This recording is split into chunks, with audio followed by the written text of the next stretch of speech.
E na Coluna Saúde, vamos falar sobre a enxaqueca, que atinge mais mulheres do que homens. Eu vou conversar com o especialista em dor, André Manzano. Quem sofre de enxaqueca sabe que a dor é contínua e muito forte. E essa dor pode variar de 4 a 72 horas. Às vezes, nem os remédios ajudam a controlar a dor.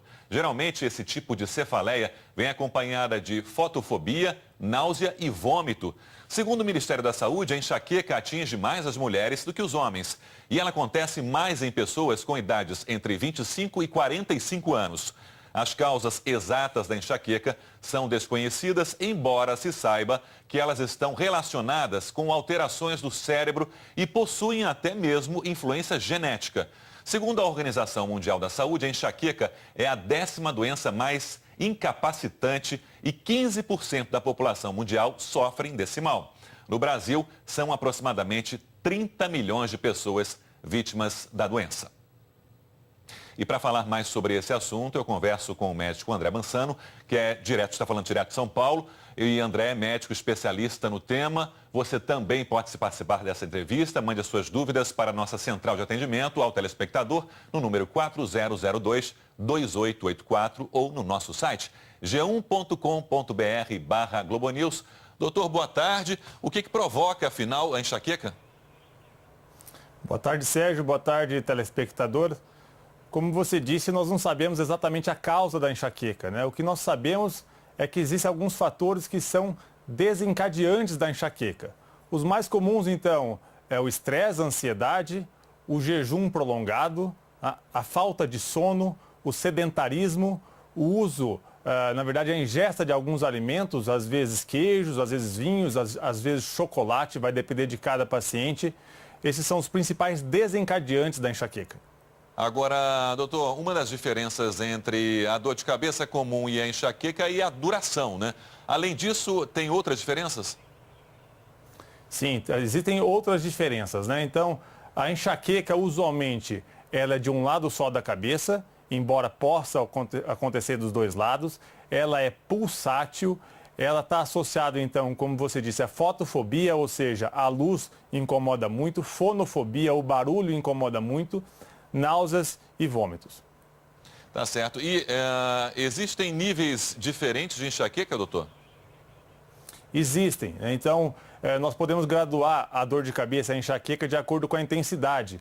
Usualmente, nós fazemos isso numa escala que vai de 0 até 10, onde 0 seria a ausência de dor e 10 a maior dor que o paciente consiga imaginar. Então, acima de 7 seria uma dor muito intensa.